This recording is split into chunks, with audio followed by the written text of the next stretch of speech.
There's a truck graveyard hiding in Britain, not the kind you'd expect. These aren't just any old lorries. They're British Leyland trucks, machines that once dominated British roads, won international awards and carried Britain's economy on their backs. But walk into any vintage truck show today and you'll see something heartbreaking. Empty spaces where these trucks should be. Because while collectors preserve Volvos and Scanias by the hundreds, British Leyland lorries are vanishing. And there's a reason why. A grim one. Let's go back. Way back. The story starts in 1896 when James Sumner and Henry Spurrier created the Lancashire Steam Motor Company in the town of Leyland. Their first product? A simple 1.5-ton steam van. Within a year, that van won a silver medal at the Royal Agricultural Society trials in Manchester. It was the beginning of something massive. By the 1920s, Leyland Motors dominated British roads. Their trucks carried legendary animal names: Beaver, Bison, Buffalo, Hippo. These weren't just trucks, they were workhorses. Capacities ranged from 2.5 tonnes all the way up to 12 tonnes. During World War I, Leyland built 5,932 vehicles for British forces. By the war's peak, over 3,000 people worked at Leyland. The 1950s brought massive expansion. Leyland acquired Scammell Lorries in 1955 and Albion Motors in 1951. They became a major supplier to international markets. In the 1960s, they launched the revolutionary Ergomatic cab, which focused on driver comfort, safety and efficient space use. Then came 1968, the big merger. Leyland Motor Corporation joined with British Motor Holdings to form British Leyland Motor Corporation. On paper, it looked incredible. BLMC became the 5th largest vehicle producer in the world. They owned and produced Leyland, Albion, Scammell, AEC, Thornycroft and Guy lorries. Annual sales exceeded £800 million, but there was a problem, a huge one. The merger looked good on paper, but the reality? Chaos. How do you manage so many brands making similar products? According to Graham Turner's book The Leyland Papers, management resources were stretched thin from day one. British Motor Holdings brought dated model lineups, fierce internal rivalries and desperate need for investment. By December 1974, just 6 years after the merger, British Leyland had to beg the British government for financial guarantees. 1 year later, in 1975, the entire corporation was nationalised. The government took control to save jobs and modernise operations. British Leyland was split into 4 divisions. Trucks and buses became the Leyland Truck and Bus Division. But nationalisation couldn't fix the core problems. Industrial unrest, quality issues, declining market share. Between nationalisation and privatisation, the company struggled with fragmentation and underinvestment. The 1980s were brutal for Leyland trucks. They depended almost entirely on British sales and Commonwealth export markets. But export sales dried up in oil-dependent countries like Nigeria.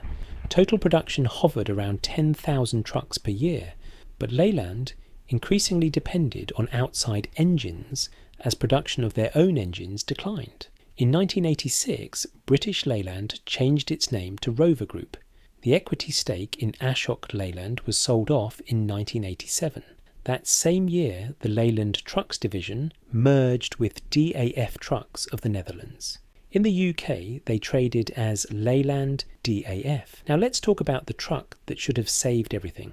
The Leyland Roadtrain T45, launched in March 1980. This truck was supposed to be Leyland's saviour. It won the International Truck of the Year award for 1981. Design Council gave it awards. The cab was a joint effort between Leyland, BRS and Ogle Design, considered cutting-edge modern. The T45 used a clever modular approach. Tooling required just 120 parts total, with 80 common parts shared across every model. This made economic sense. Service bay work was streamlined, instrument clusters changed in under 1 minute, wiper motors in under 2 minutes. The cab featured a rounded low profile that offered surprising interior room. At launch, only one engine was available, the Leyland TL12, derived from the AEC 760 unit. Spicer gearboxes kept drivers comfortable with familiar technology. The chassis was an improved marathon frame with hub reduction rear axle, allowing for low frame height. But here's where the grim reality kicks in. The Marathon, the road train's predecessor, was already known for being prone to rust and difficult to find spare parts for. One operator joked that it was called the Marathon because it would only run for 26 miles before breaking down. The road train was supposed to fix these problems. It didn't. Build quality issues appeared almost immediately. The cab became notorious for corrosion. Leyland promised anti-corrosion treatment would protect the cab from rusting for a minimum of 8 years. That promise failed spectacularly. One operator who purchased road trains new for a steel haulage fleet said he was constantly battling electrical faults caused by weak build quality, with cabs rusting badly. The hub reduction axles, though clever, proved too fragile for heavy duty. After dealing with these issues, he returned to Volvo FL10 when placing his next order. By 1992, the cab showed no real change, and rust remained a known issue, with assurances that early action could control it rather than eliminate the problem, which quietly confirmed the corrosion was never fully fixed. Leyland eventually tried using galvanized steel from 1987 to address corrosion. By then, it was too late. The road train was never seen as a premium truck. As competitors' vehicles improved, the road train stayed mostly the same. Volvo's excellent FL series and DAF's space cab made the T45's small cab look dated. Leyland responded with a high roof version called the Interstate, but rivals' cabs were also longer and wider. Production ended in 1990 after the DAF merger. DAF briefly relaunched the model as the Leyland DAF 80 series in 1991, using the road train cab with a DAF 11.6 litre engine.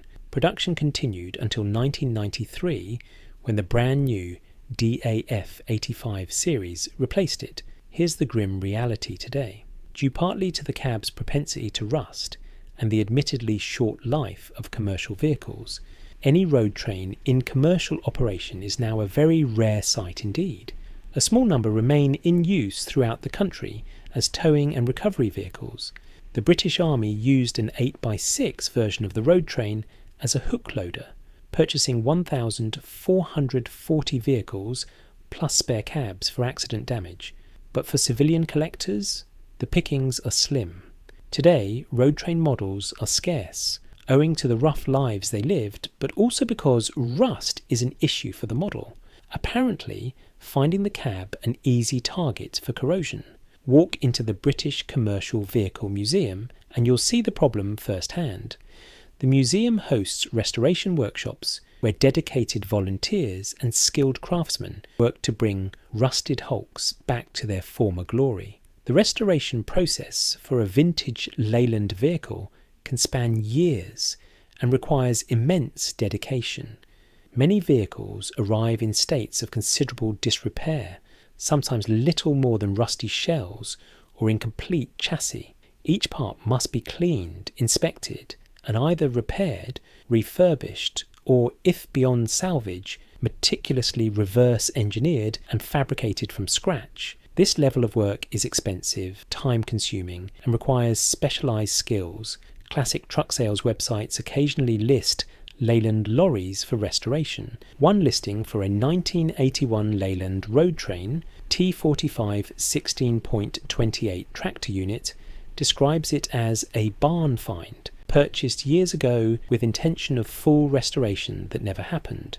The seller included a crated ex-MOD high-datum sleeper cab, completely rust-free, specifically because finding rust-free parts is so difficult. Why don't more collectors save these trucks? The answer is simple: economics and practicality. First, the rust problem makes restoration incredibly expensive. When you start with a rusty shell, you're essentially rebuilding the entire cab from scratch. Compare this to a Volvo or Scania from the same era, where cabs often survive in much better condition. Second, parts availability is a nightmare. After DAF took over in 1987 and eventually discontinued the road train in 1993, the parts supply chain collapsed. By 1992, the road train's hub reduction axles were called a major killer, and it was said Leyland DAF had only belatedly solved the axle problem by switching to a DAF axle. Third, there's limited collector interest compared to other marques at classic and vintage commercial shows, which attract hundreds of pre-2003 commercial vehicles, including lorries, vans and pickups. Leyland lorries are present, but significantly outnumbered by ERFs, Fodens, Volvos and Scanias. A forum discussion about preserved vehicles from the previous generation asks a haunting question. Are the lorries which graced the classic motor shows of a quarter of a century ago still alive? How many have stood a second test of time? For British Leyland Lorries, the answer is increasingly no. It's not all doom and gloom. Some survivors exist. The British Commercial Vehicle Museum in Leyland hosts events featuring interactive challenges, lorry driving experiences, films from archives and classic lorry shows. These events attract preservation societies who lovingly restore and preserve historic commercial vehicles. The Leyland Transport Museum serves as the primary custodian of Leyland's heritage, preserving memories and achievements of thousands who worked for the company. For generations, Leyland Motors was the major employer in the town of Leyland, shaping families, neighbourhoods and the local economy. The only automotive manufacturing operations of British Leyland that survive today are MINI, Jaguar Land Rover and Leyland Trucks. Modern Leyland Trucks, now a subsidiary of American company PACCAR since 1998, assembles around 14,000 trucks per year at Leyland.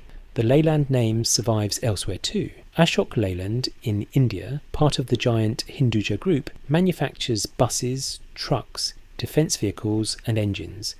The company is a leader in heavy transportation within India, but again, these aren't the British Leyland lorries that once dominated UK roads. The original British Leyland lorries, they're mostly gone, crushed, scrapped or rotting in forgotten corners of farmyards. The few that survive in museums and private collections represent a tiny fraction of the tens of thousands that once hauled Britain's goods.